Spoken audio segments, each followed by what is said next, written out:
Depuis quelques semaines, j'ai plusieurs amis à travers le monde qui m'appellent et qui me demandent qu'est-ce qui se passe dans ce pays. Ils sont inquiets, ils voient des choses qui vraiment, ils ne savent pas si c'est vrai ou si c'est pas vrai. Alors, je voulais faire cette vidéo pour leur expliquer que depuis l'avènement de Sa Majesté Mohammed VI, que Dieu le garde, des dizaines et des dizaines de chantiers ont été accomplis au Maroc. Par exemple, on prend les autoroutes, plus de 1700 km d'autoroutes sont maintenant prêtes au Maroc, ce qui fait de nous le pays avec le plus grand réseau autoroutier d'Afrique du Nord, plus que l'Algérie et plus que, bien sûr, que la Tunisie. Nous allons au port de Tangemed. Le port de Tangemed, qui est aussi le plus grand port d'Afrique du Nord, bien sûr, peut prendre aujourd'hui plus de 3 millions d'EVP, de conteneurs à 20 pieds. Dans un très proche avenir, avec la phase 2, c'est plus de 9 millions de conteneurs qui vont transiter par le port de Tanger. Et le port de Tanger circule 3 millions de passagers. Vous prenez une petite bourgade qui s'appelle Sidi Hia, à 14 ou 15 km de Kénitra.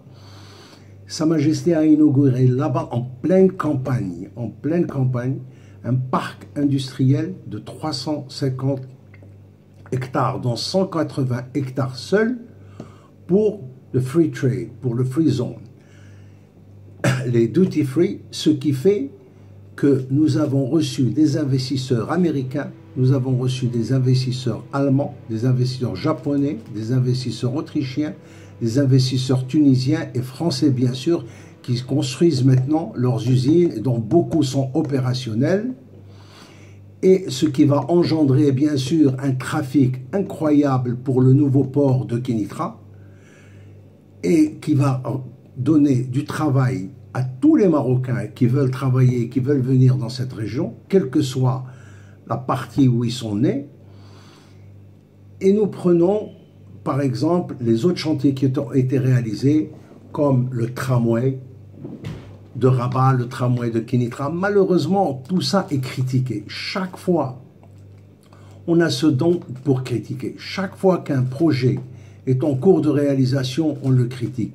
Même un train à grande vitesse qui est absolument nécessaire pour ces investissements entre Tanger et Casablanca qui vont coûter des milliards de dollars, un parlementaire trouve qu'on a exagéré, qu'on devrait peut-être venir en charrette ou en VTT ou rester dans la zone bus pour nos investisseurs et nos touristes, etc. Nous sommes tous Marocains. Il y a des Marocains de la région de Fès, il y a des Marocains de la région de la Chaouia, du Souss, il y a des Marocains de la région du Rif, il y a des Marocains de partout. Et les Marocains qui veulent travailler réussissent dans ce pays. Je les ai vus qui veulent travailler réussissent dans ce pays. On prend par exemple de ces berbères qui viennent du Souss, où pour boire de l'eau dans nos montagnes, il faut écarter les insectes pour pouvoir arriver à l'eau. La viande, les gens le mangent une seule fois par an. La sardine à 7 dirhams ou à 7000 dirhams, elle n'existe même pas.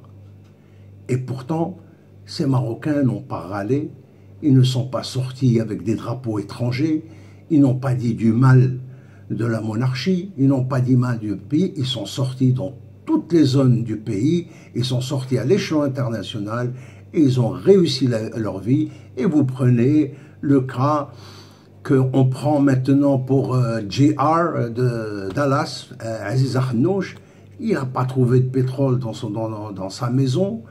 Ils sont sortis, ils ont travaillé, sa famille, ses parents, ses grands-parents.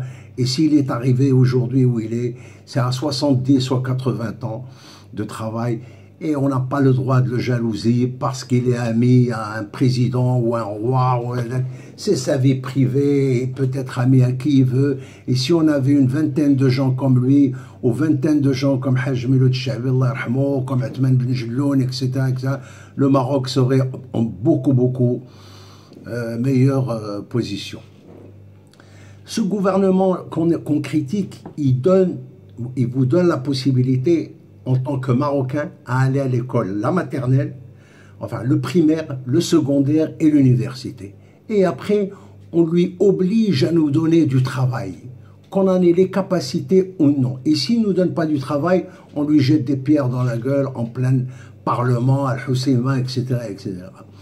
Ce gouvernement subventionne l'agriculteur. Il subventionne l'agriculteur dans l'eau, dans la plante, dans l'arbre, dans le tracteur. Il subventionne les taxis. Il subventionne même les cafés. Même les cafés, il leur achète des chaises et des tables. La commune, pour qu'ils puissent montrer un environnement un peu plus propre et un peu plus meilleur. Même aussi, chose que je n'ai pas encore vue dans un autre pays, si vous êtes un acteur ou un producteur de film ou un chanteur, vous pouvez aller et demander des subventions pour faire votre film à des coûts de millions de dirhams. Et c'est très bien, ça, c'est formidable qu'on puisse faire ça. Mais on ne peut pas râler pour tout, quand même. Nous avons ici au Maroc une sécurité qui est, alhamdoulilah, incroyable. On n'a pas peur de se faire voler, on n'a pas peur de se faire agresser, on n'a pas peur de se faire terroriser. Et nous avons l'eau, nous avons l'électricité, nous avons nos routes. C'est à nous de sortir et c'est à nous de travailler, c'est à nous de montrer aussi à ce pays qu'est-ce qu'on peut lui donner. La manifestation de l'Husseima n'avait en aucun cas un caractère pacifique. C'était une manifestation très très louche, c'était une manifestation dangereuse. Le gouvernement a d'ailleurs trop tardé avant de réagir et il n'a pas appris sa leçon depuis les événements de Gdim et Zik, alors que nous avons perdu 14 forces de l'ordre là-bas. Et c'est pas parce qu'un Marocain prend une tenue que ce n'est plus tenue militaire ou une tenue de police que ce n'est plus un Marocain. On doit le défendre, il a le droit à la protection dans ce pays et c'est lui qui nous défend, c'est lui qui nous assure la sécurité et ce n'est pas un remerciement ou de la gratitude de lui jeter des pierres et de l'insulter, de lui dire des choses comme ça. Alors moi, ce que je veux dire aux immigrés, d'abord, c'est que le pays est sécurisé. Ces avocats que vous entendez de Zfzafi qui racontent des histoires, ces avocats, normalement, Zfzafi a été stupide. Ces avocats n'envoient pas leurs enfants comme ça, de 10 ans, de 11 ans, de 12 ans, de 15 ans, manifester dans la rue. Ces avocats envoient leurs enfants dans les écoles et font de leurs enfants des citoyens productifs. Et c'est ce qu'auraient dû faire les Zfzafi et compagnie. Et pas ne sortir avec un drapeau étranger à Ibadallah que j'ai jamais vu de ma vie, sans montrer aucun brin de respect pour ce pays, pour ce roi, malgré tout, malgré l'exil de leur famille, malgré tout ce qu'ils ont fait ici.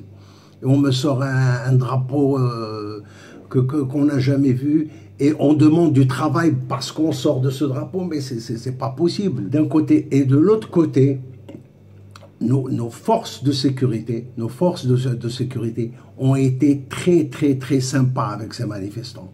Aux États-Unis, il y a eu beaucoup de morts, comme au Venezuela, comme partout dans le monde entier. Alors, il faut qu'on les respecte, nous aussi.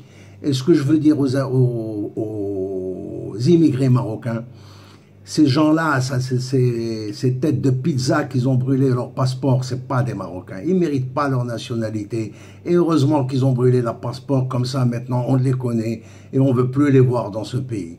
Mais par contre, aux autres Marocains immigrés, venez dans ce pays, venez et regardez de vous-même, visitez.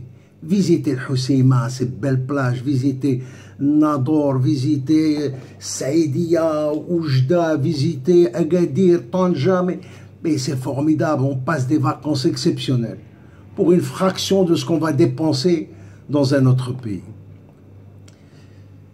Vive le roi, vive le Maroc et vive les Marocains.